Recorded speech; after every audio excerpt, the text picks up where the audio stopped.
یہ کہانی آج سے 4 سال پہلے کی ہے، جب میری عمر 22 سال تھی۔ میرے ابو نے میری امی کو ان کی بری عادتوں کی وجہ سے طلاق دے دی تھی۔ میری ماں شہر میں کرائے کے مکان پر رہتی تھی۔ ہم 4 بہنیں تھیں اور ہمارا بھائی نہ تھا۔ ابو ہمیں امی سے کال پر بات کرنے سے منع نہیں کرتے تھے۔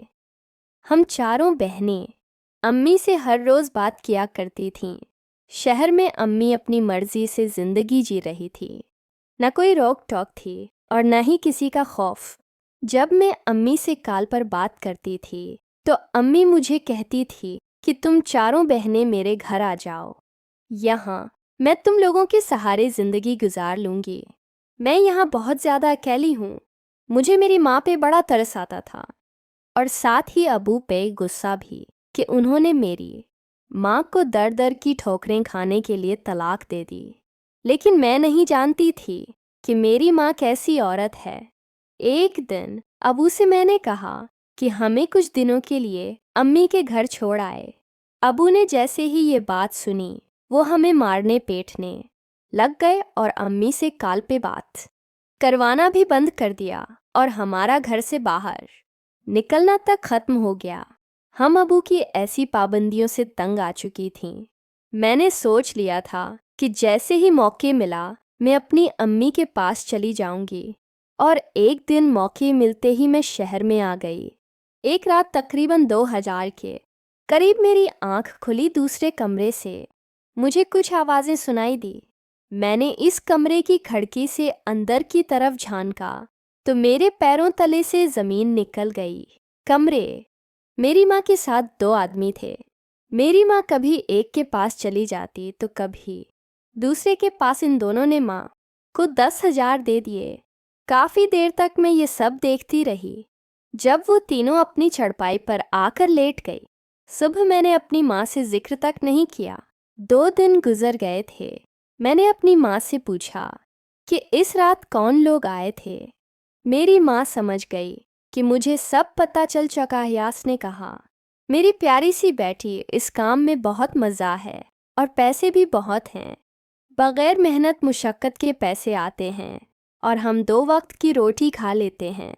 خیر میں سمجھ چکی تھی کہ میری ماں کو ابو نے طلاق کیوں دی۔ 2-3 مہینے میں امی کے یہ کام دیکھتی رہی۔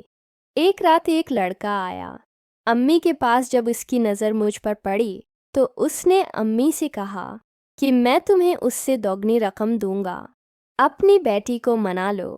اس نے مجھے کمرے میں بھیج دیا۔ اس لڑکے نے میرے ساتھ گیند بلا کھیلا۔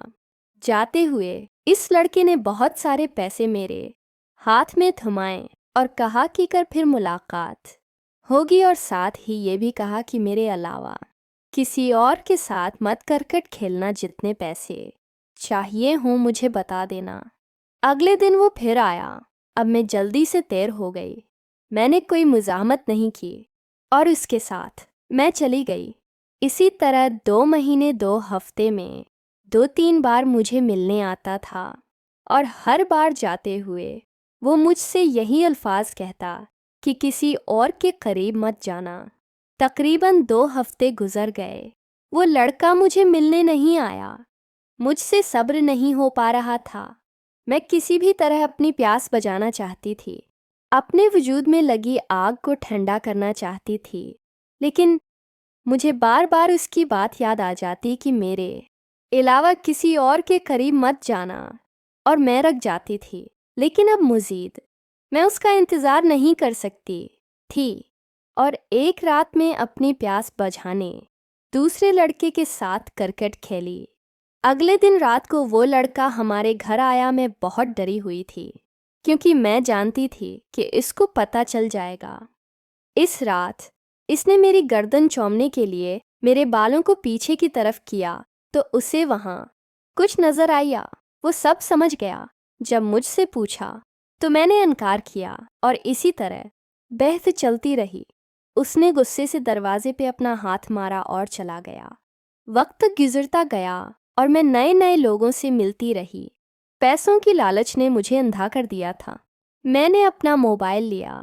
ہم نے اپنا گھر بھی تبدیل کیا۔ ایک دن ایک لڑکے نے مجھے میسج کیا۔ میں نے کوئی جواب نہ دیا۔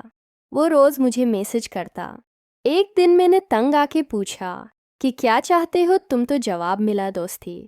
میں اس لڑکے کے ساتھ روز باتیں کرنے لگی۔ وہ پہلا لڑکا تھا جس کے لیے میرا دل دھڑکا تھا۔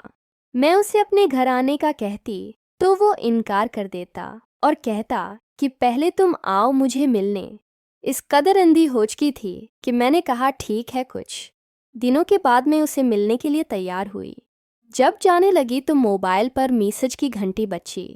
میں نے وہ میسج پڑھا تو میرے پیروں تلے سے زمین نکل گئی۔ اس میسج میں لکھا تھا، خدا کا واسطہ ہے آپ اس لڑکے سے ملنے مت آنا، وہ آپ سے محبت نہیں کرتا بلکہ وہ والے لڑکے کا بدلہ لینا چاہتا ہے کیونکہ وہ اسی لڑکے کا دوست ہے۔ وہ آپ کو یہاں بلا کر بہت سے لڑکوں کی خوراک بنانا چاہتا ہے۔ میری بھی بہنیں ہیں اور میرے لیے آپ بھی میری بہنوں جیسی ہو اور بھائی بہنوں کی عزت کے محافظ ہوتے ہیں۔ میں نے جب میسج پڑھا تو میری آنکھوں میں آنسو آ گئی۔ اس میسج کو پڑھ کر نہ جانے میرے دل کو کیا ہو گیا تھا۔ میں مسلسل رو رہی تھی اور اللہ سے اپنے گناہوں کی معافی مانگ رہی تھی۔ میں نے اپنے گناہوں سے توبہ کر لی۔ میں بہت پچھتا رہی تھی کہ میں نے اپنے باپ کا گھر کیوں چھوڑا تھا، اس باپ کا گھر جس نے ہماری عزت کی خاطر کیا کچھ نہیں کیا۔ میں نے ابو کو کال کی اور معافی مانگی اور کہا کہ وہ ہمیں یہاں سے لے جائیں۔ میں نے اپنی ماں کو کچھ نہ بتایا ورنہ وہ ہمیں کبھی گاؤں واپس نہ آنے دیتی۔ اگلے دن میرا ابو آیا اور ہم چاروں بہنوں کو لے کر گاؤں واپس چلا گیا۔ کچھ مہینوں کے بعد میری شادی ہو گئی۔ میں جب بھی نماز پڑھتی ہوں میرے دل سے سب سے پہلے اس لڑکے کے لیے دعا نکلتی ہے جس نے مجھے میسج کیا تھا۔ میں نے اپنی دعاؤں میں ہمیشہ اس لڑکے جیسا بیٹا مانگا تھا اور اللہ نے مجھے بیٹے جیسی نعمت سے نوازا ہے۔ آج میں اپنے شوہر اور بیٹے کے ساتھ ایک خوشحال زندگی جی رہی ہوں۔